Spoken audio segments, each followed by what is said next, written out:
لله نحمده ونستعينه ونستغفره ونؤمن به ونتوكل عليه ونعوذ بالله من شرور أنفسنا وسيئات أعمالنا من يهده الله فلا مضل له ومن يضلل فلا هادي له وأشهد أن لا إله إلا الله وحده لا شريك له وأشهد أن محمدا عبده ورسوله أما بعد محترم ناظرین، آج کے اس درس میں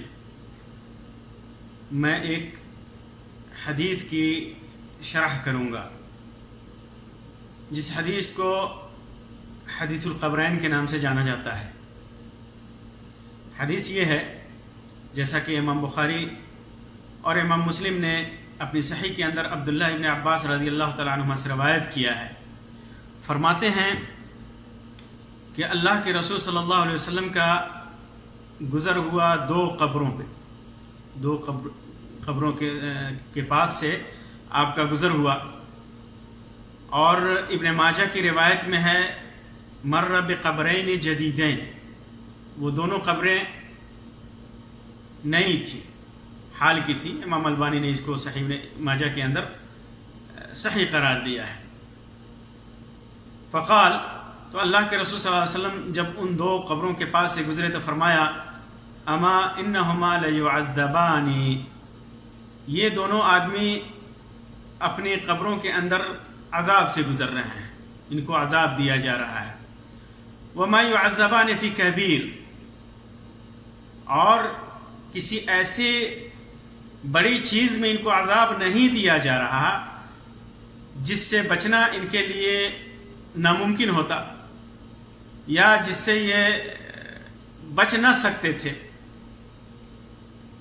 ثم قال، پھر اللہ کے رسول صلی اللہ علیہ وسلم نے فرمایا بلا انہ لکبیر، لیکن وہ گناہ فی نفسہ ہی بڑا ہے، یعنی کبیرہ گناہ ہے، لیکن اس سے بچنا کوئی مشکل کی بات نہیں تھی۔ اما احدہما، ان میں سے ایک فکان یمشی بالنمیمہ، چغل خوری کیا کرتا تھا۔ واما الاخر، اور دوسرا فکان لا یستتیر من بولہ، دوسرا جب پیشاب کرتا تھا تو پیشاب کے چھینٹوں سے نہیں بچتا تھا۔ پھر آپ صلی اللہ علیہ وسلم نے کیا کیا؟ دعا بعصیب رطب، ایک ٹہنی منگائی، ہری ٹہنی منگائی، تازہ ٹہنی، فشقہ باثنین، اس کو دو حصوں میں پھاڑ دیا۔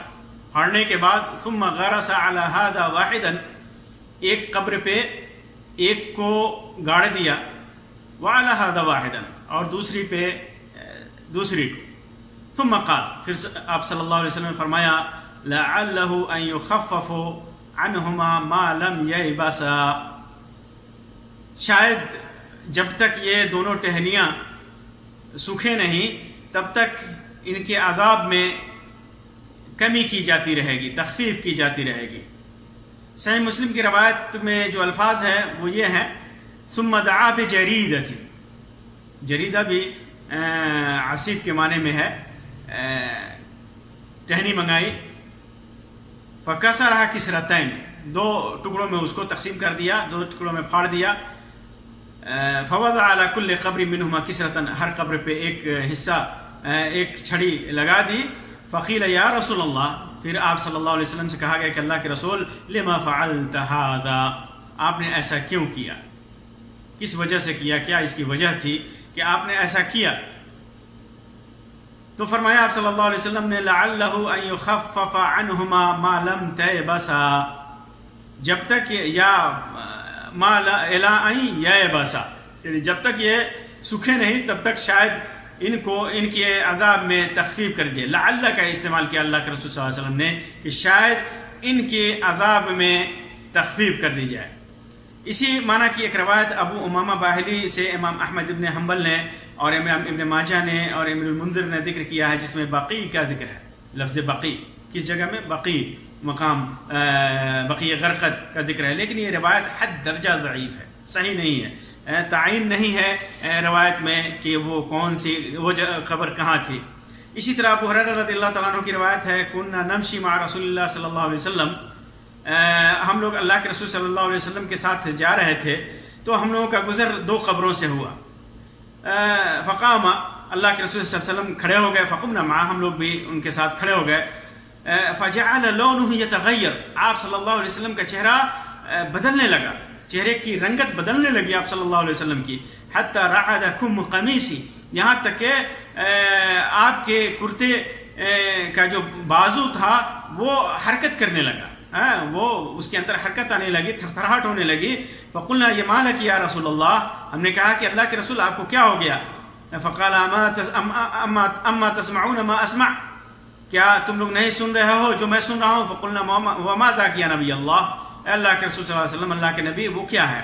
قال هذان رجلان يعذبان في قبورهما، یہ 2 آدمی اپنے قبروں میں عذاب دیے جا رہے ہیں، عذابا شدیدا، سخت عذاب ان کو دیا جا رہا ہے، فی ذنب ہین، ایک چھوٹے گناہ کے اندر، قلنا فی مذالک، ہم نے کہا کہ وہ کیا ہے؟ قال كان احدهما لا يستنزه من البول، کہ ایک پیشاب سے نہیں بچتا تھا، پیشاب کے چھینٹوں سے، وكان الاخر يؤذي الناس بلسانه، اور دوسرا اپنی زبان سے لوگوں کو تکلیف دیتا تھا، اس میں نمیمہ کا یا چغل خوری کا لفظ نہیں، زبان سے تکلیف دینے کا ذکر ہے، ويمشي بينهم بالنميمة، پھر اس کے بعد ہی کے الفاظ میں نمیمہ کی اس کی تشریح کر دی گئی کہ وہ دونوں یہ جو ہے ایک اس میں سے چغلی کیا کرتا تھا، فدعا بجریدتین من جرائد النخل، تو کھجور کی ٹہنیوں میں سے 2 ٹہنیاں آپ نے منگائیں، 2 ٹہنیاں آپ نے منگائیں، فجعل فی کل قبر واحدہ، اور تو ہر قبر پہ ایک ٹہنی آپ نے رکھ دی، فقلنا وهل ينفعهم ذلك، ہم نے کہا، اللہ کے رسول صلی اللہ علیہ وسلم سے پوچھا کہ کیا اسے یہ چیز نفع پہنچائے گی؟ تو کہا کہ نعم، ہاں نفع پہنچائے گی، یخفف عنہما ما دامت رطبتین، ان دونوں کی عذاب میں تخفیف ہوتی رہے گی جب تک یہ دونوں ٹہنیاں ہری رہیں گی۔ امام ابو ہریرہ رضی اللہ تعالیٰ عنہ کی اس روایت کو امام البانی نے صحیح الترغیب کے اندر صحیح قرار دیا ہے۔ اسی طرح یعلا ابن مرہ الثقفی کی روایت میں ہے، ان هذا كان يأكل لحوم الناس، کہ یہ جو تھا ایک اس میں سے لوگوں کا گوشت کھایا کرتا تھا، یعنی لوگوں کی غیبت کیا کرتا تھا، نمیمہ کے بدلے میں، چغل خوری کے بدلے میں غیبت کے لفظ کے ساتھ ہے۔ امام البانی نے صحیح ترغیب کے اندر صحیح لغیرہ اور بعض دیگر محدثین نے بھی اس کو حسن قرار دیا ہے۔ ان روایتوں میں 2 چیزوں سے بچنے کے برے انجام یعنی عذاب قبر کا ذکر ہے، نہ بچنے، 2 چیزوں سے نہ بچنے کے برے انجام، یعنی عذاب برا انجام کیا ہے؟ عذاب قبر کا ذکر ہے، ایک پیشاب کے چھینٹوں سے نہ بچنا اور دوسری چغل خوری کرنا۔ یہاں میں بالترتیب دونوں کے بارے میں کچھ مختصراً باتیں رکھوں گا۔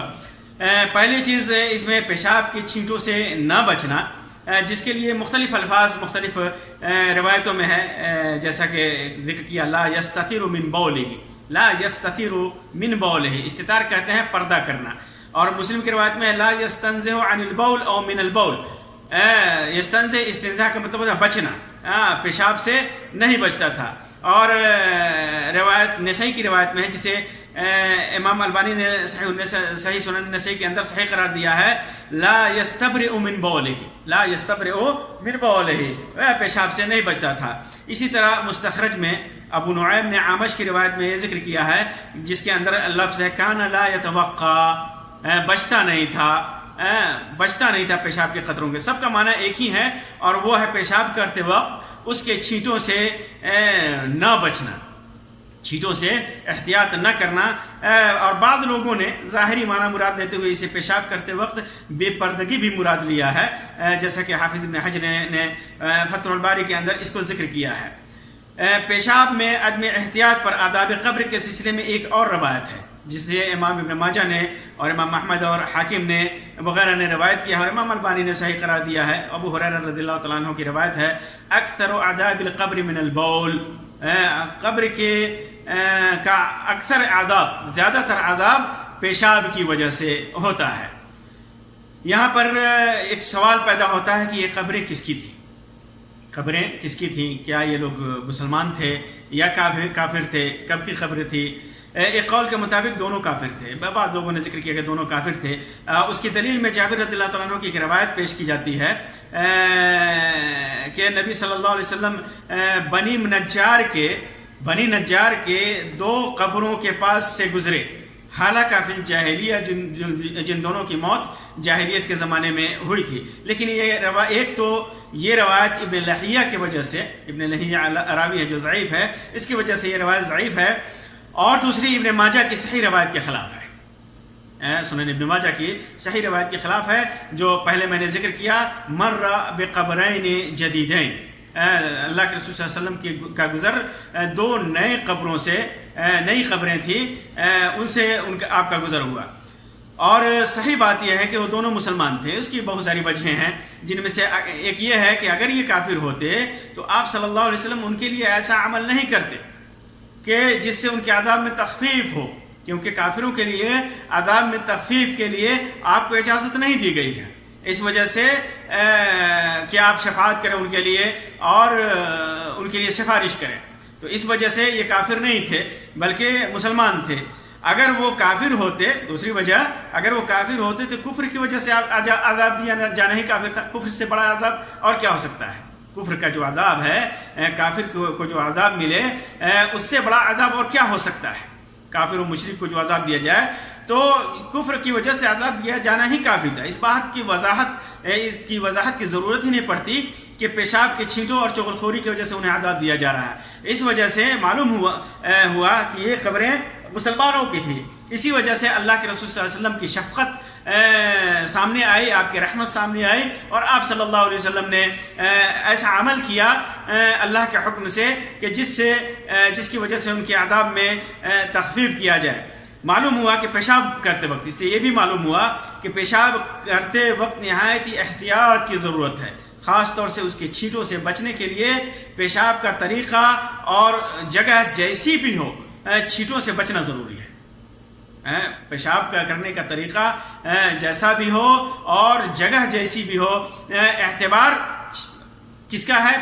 پیشاب کے چھینٹوں سے بچنا، اس کا اعتبار ہے۔ موجودہ دور میں اس سلسلے میں نہایت ہی بے احتیاطی دیکھنے کو ملتی ہے۔ کہیں بھی آپ جائیے، راستوں میں لوگ کھڑے ہو کر کے اور عجیب طریقے سے پیشاب کرتے ہیں، جس کی چھینٹیں ان کے جسم پہ، ان کے کپڑوں پہ پڑتے رہتے ہیں، اور بہت سارے لوگ تو استنجا بھی نہیں کرتے، ڈھیلا نہیں استعمال کرتے، پتھر نہیں استعمال کرتے، پانی نہیں استعمال کرتے۔ یہ ساری چیزیں عذاب قبر میں عذاب کا سبب ہے۔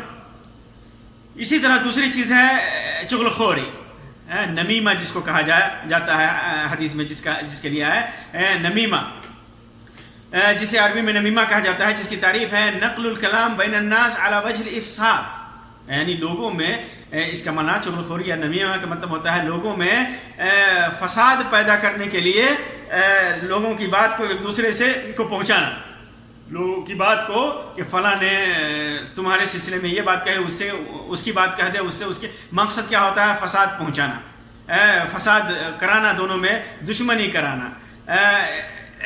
یہ کبیرہ گناہوں میں سے ہے، یہ گناہ کبیرہ گناہوں میں سے ہے۔ اس کے ذریعے سے لوگوں کے درمیان تفرقہ ڈالا جاتا ہے، دو محبت کرنے والوں کے درمیان نفرت ڈالی جاتی ہے۔ چغلخور بہت بڑا مجرم ہوتا ہے، بہت بڑا مجرم ہے، اسی وجہ سے یہ کبیرہ گناہ ہے۔ برا ہونے کے ساتھ ساتھ جھوٹا بھی ہوتا ہے چغلخور، بہت بڑا مجرم ہوتا ہے، برا بھی ہوتا ہے، جھوٹا بھی ہوتا ہے، لوگوں کو اپنی جھوٹ کی وجہ سے نفرت، لڑائی اور دشمنی پہ ابھارتا ہے۔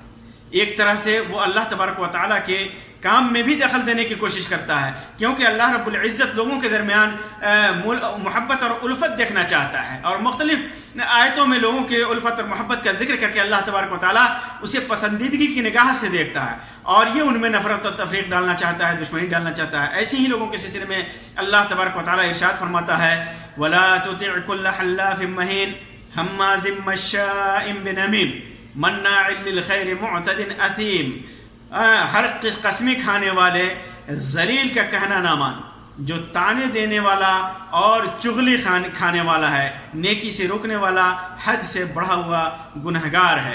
اس میں بھی چغلی کھانے کا ذکر ہے کہ ان کی اطاعت نہ کی جائے، ان کی بات مانی ہی نہ جائے۔ اسی طرح اللہ کے رسول صلی اللہ علیہ وسلم نے ارشاد فرمایا، جیسا کہ حذیفہ رضی اللہ تعالیٰ عنہ کی روایت ہے، فرماتے ہیں کہ اللہ کے رسول صلی اللہ علیہ وسلم نے ارشاد فرمایا لا يدخل الجنت نمام، چغل خور جنت میں داخل نہیں ہوگا. اور بعض روایت میں ہے قطات، قطات کا لفظ ہے، اس کا معنی بھی چغل خور ہوتا ہے. امام مسلم نے اپنی صحیح کے اندر اسے روایت کیا ہے. اسی طرح عبداللہ بن مسعود رضی اللہ تعالیٰ عنہ کی روایت ہے، فرماتے ہیں کہ محمد صلی اللہ علیہ وسلم نے ارشاد فرمایا الا انبئکم ملعدہ، کیا میں یہ نہ بتاؤں کہ عدہ کیا ہے؟ بعض روایتوں میں ہے ملعدہ کا لفظ ہے عدہ کے بدلے میں، اور یہ نمیمہ ہی النمیمہ، یہ چغل خوری ہے. القالۃ بین الناس، لوگوں کے درمیان ایک دوسرے کی بات کو پہنچانا افساد کے مقصد سے، دشمنی کرانے کے مقصد سے. وَإِنَّ مُحَمَّدًا صلی اللہ علیہ وسلم قال، اور محمد صلی اللہ علیہ وسلم نے فرمایا إِنَّ الرَّجُلَ يَصْدُقُ حَتَّى يُكْتَبُ صِدِّيقًا، آدمی سچ بولتا ہے یہاں تک کہ وہ صدیق لکھ دیا جاتا ہے. وَيَكْذِبُ حَتَّى يُكْتَبُ كَذَّابًا، اور جھوٹ بولتا رہتا ہے یہاں تک کہ کذاب اور جھوٹا لکھ دیا جاتا ہے. امام مسلم نے اپنی صحیح کے اندر اسے روایت کیا ہے. اب ایک اور یہاں پر سوال کیا، اللہ کے رسول صلی اللہ علیہ وسلم نے جو ٹہنیاں ان دونوں قبریں، یہ مختصر بیان ان دونوں گناہوں کے سلسلے میں میں نے آپ کے سامنے رکھا. ایک اہم بات اب اس روایت میں ہے کہ آپ صلی اللہ علیہ وسلم نے جو ٹہنیاں رکھیں، ہری ٹہنیاں، کھجور کی ٹہنیاں جیسے کہ روایتوں میں صراحت ہے، کیوں رکھی آپ نے؟ اس کی حکمت کیا ہے؟ تو اس سلسلے میں حکمت یہ ہے کہ اللہ کے رسول صلی اللہ علیہ وسلم نے ان دونوں کی عذاب میں تخفیف کا ارادہ فرمایا کہ اس سے تخفیف ہوتی رہے ان کے عذاب میں جب تک یہ ٹہنیاں ہری رہیں. اور بھی وجہیں اس کی بیان کی ہیں. اللہ کے رسول صلی اللہ علیہ وسلم کو وحی کی گئی تھی اس سلسلے میں کہ اس مدت میں ان کے عذاب میں تخفیف ہوتی رہے گی، آپ ٹہنیاں لگائیں. اس مدت میں اللہ کے رسول صلی اللہ علیہ وسلم نے ان کے لیے عذاب میں تخفیف کے لیے اللہ تبارک و تعالیٰ سے شفاعت اور دعا کی تھی. آپ صلی اللہ علیہ وسلم نے دعا کی تھی جب دیکھا کہ ان کو عذاب دیا جا رہا ہے اور ایک کبیرہ گناہ لیکن بچنا مشکل نہیں تھا اس سے، لیکن اس میں عذاب دیا جا رہا ہے، تو آپ نے شفاعت کے لیے دعا کی تھی، شفاعت کی تھی اللہ تبارک و تعالیٰ سے. اور وہ ٹہنیاں علامت کے طور پر رکھ دی تھی کہ جب تک یہ ٹہنیاں ہری رہیں گی ان دونوں کے عذاب میں تخفیف ہوتی رہے گی. اس کی دلیل جابر رضی اللہ تعالیٰ عنہ کی روایت ہے جسے امام مسلم نے اپنی صحیح کے اندر روایت کیا ہے، جس کے اندر ہے کہ اللہ کے رسول صلی اللہ علیہ وسلم نے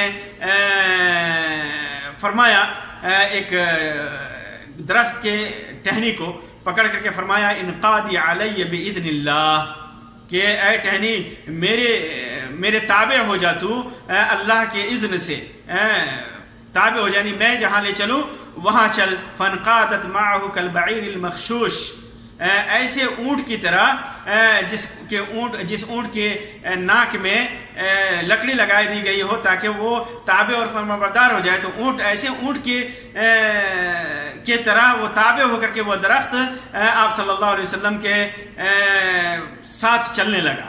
حتی اتی الشجرۃ الاخری، پھر یہاں تک کہ اللہ کے رسول صلی اللہ علیہ وسلم دوسرے درخت کے پاس آئے، پھر وہ درخت بھی آپ صلی اللہ علیہ وسلم کے ساتھ چلنے لگا.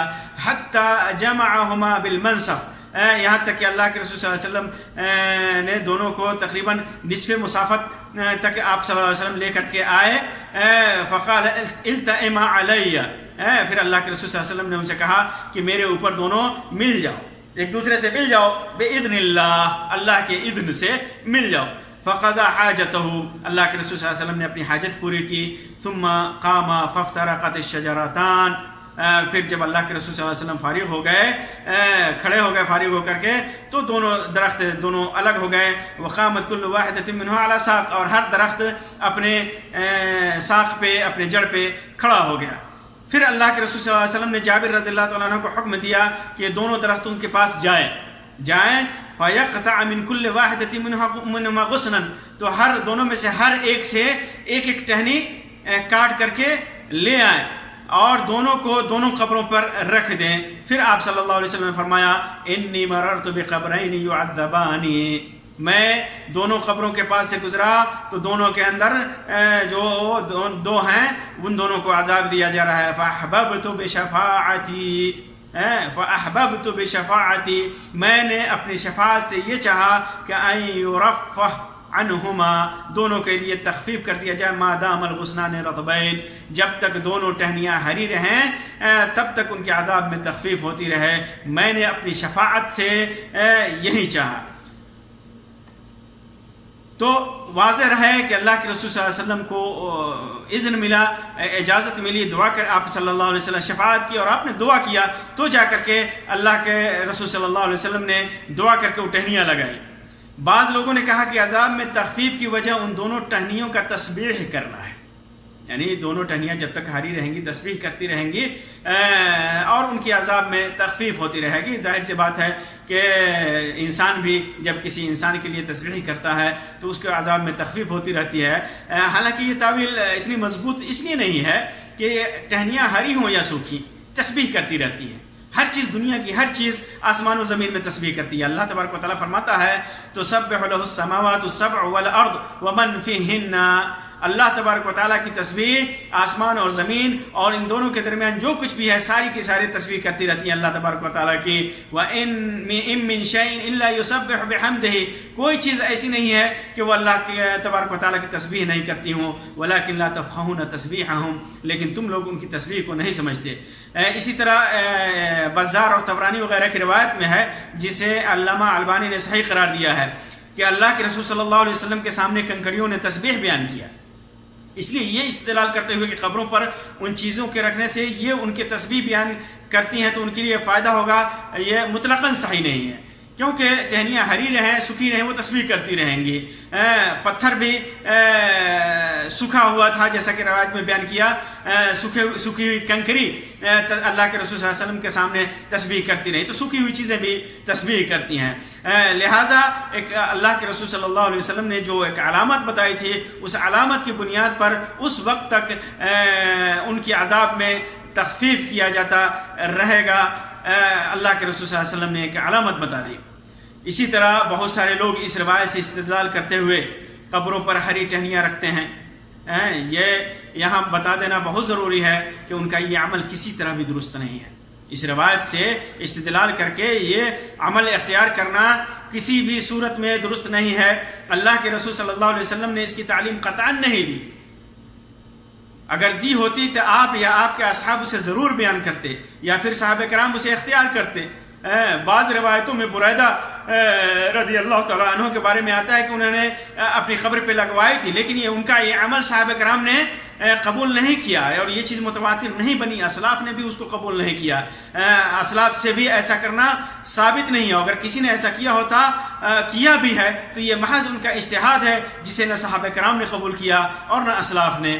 اسی طرح اللہ کے رسول صلی اللہ علیہ وسلم کو خبر دے دی گئی تھی کہ ان کو عذاب دیا جا رہا ہے اور آپ کے علاوہ کسی کو اس بات کی خبر نہیں ہوتی کہ کسی کو قبر میں عذاب دیا جا رہا ہے. ہم کیسے کسی کی قبر میں اس حدیث سے استدلال کر کے ہری چیز رکھیں کہ اس کی وجہ سے چونکہ اللہ کے رسول صلی اللہ علیہ وسلم نے ہری ٹہنی رکھی تھی اور عذاب میں تخفیف ہوئی تھی اس وجہ سے ہم بھی رکھیں گے اور عذاب میں تخفیف ہوگی.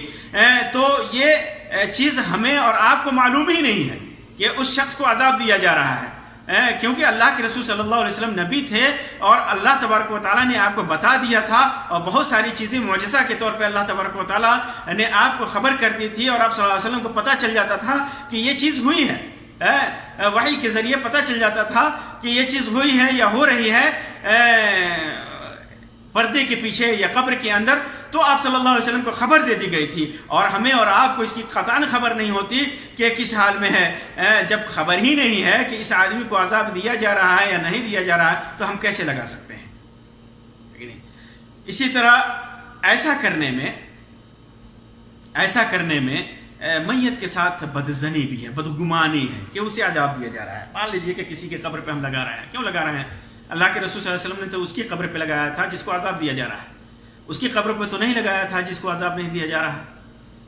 تو ہم اگر کسی کی قبر پر اس حدیث سے استدلال کرتے ہوئے کوئی چیز لگاتے ہیں ہری ٹہنی کہ اس کے عذاب میں تخفیف ہوگی تو اس کے ساتھ بدظنی ہے کہ اسے عذاب دیا جا رہا ہے. ہے کہ نہیں؟ کہ ہو سکتا ہے کہ وہ اللہ کی رحمت میں ہو سکتا ہے کہ وہ نیک آدمی اسے قبر میں عذاب سے محفوظ کر دیا گیا ہو اور ہم یہ گمان کر رہے ہیں کہ اس کو عذاب دیا جا رہا ہے. تو اس حدیث سے استدلال کر کے یہ نہایت ہی جاہلانہ استدلال ہے.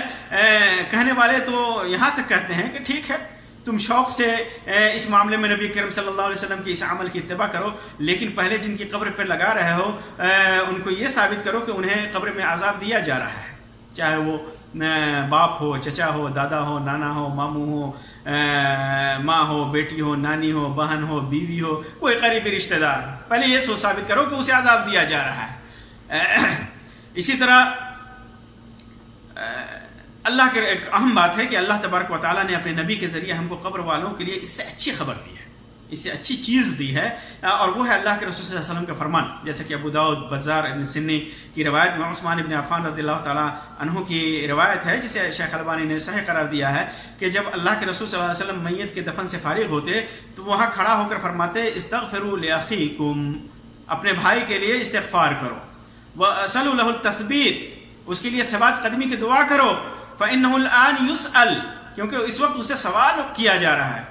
اللہ کے رسول صلی اللہ علیہ وسلم نے یہ نہیں کہا کہ ہری چیز لا کر کس پر لگا دو، یہ چیز رکھ دو کہ اسے سوال ہو رہا ہے قبر کے عذاب سے اسے بچایا جائے گا، بلکہ اس سے اچھی چیز دی جو ہمیشہ فائدہ مند ہے. ایک مردے کے لیے، مرے ہوئے شخص کے لیے جو وفات پا گیا، اس کے لیے ہمیشہ فائدے کی چیز ہے وہ دعا ہے. اس کے لیے تسبیح کرنا، اس کے لیے استغفار کرنا، اس کے لیے دعا کرنا، یہ چیزیں اسے نفع پہنچائیں گی.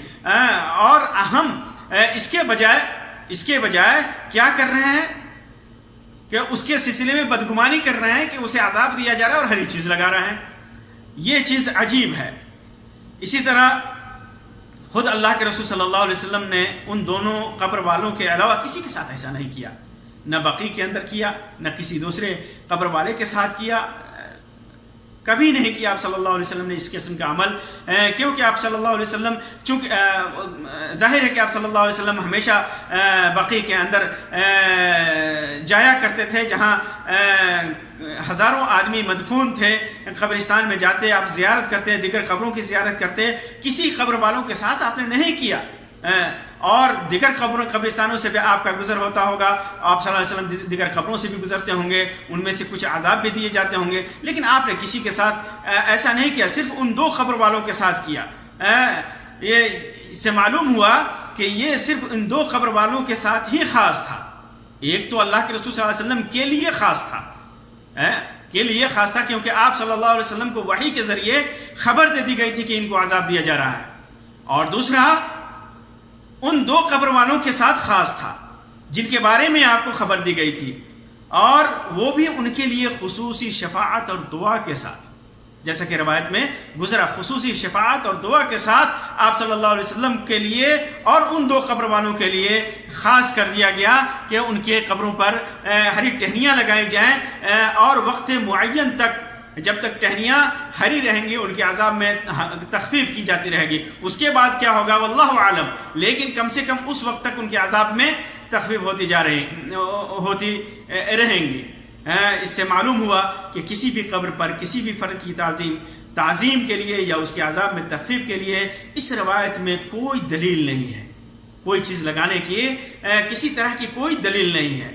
ہری چادریں چڑھانا، پھول چڑھانا، اور بہت سارے چیزیں، قبروں پر خوشبوئیں لگانا، چراغاں کرنا، یہ کرنا وہ کرنا، جیسا کہ آج کل بر صغیر میں ہو رہا ہے. اس حدیث میں اس سے کوئی دلیل نہیں ہے. اس حدیث میں اس سے کوئی دلیل نہیں ہے، بلکہ یہ ساری چیزیں جو ہے نا، چادریں چڑھانا، پھول چڑھانا، یہ چیزیں شرک و بدعات کے قبیل سے ہیں. شرک و بدعات سے قبیل سے ہیں. لوگ جاتے ہیں مزاروں پہ چادریں چڑھاتے ہیں اور ان سے استغاثہ کرتے ہیں، یہ عقیدہ رکھتے ہیں کہ انہیں ہر چیز کی خبر ہے، وہ اللہ کے یہاں پہنچ والے ہیں اور ڈائریکٹ اس حال میں بھی اللہ تبارک و تعالیٰ سے مخاطب ہیں وغیرہ وغیرہ. یہ سارے عقائد باطل اور شرکیات میں سے ہیں. باطل ہیں اور شرک کی قبیل سے ہیں، اور بسا اوقات غیر مسلموں کی مشابہت بھی ہوتی ہے، جیسا کہ عام طور پر بر صغیر میں دیکھا جاتا ہے۔ اور ایک یہ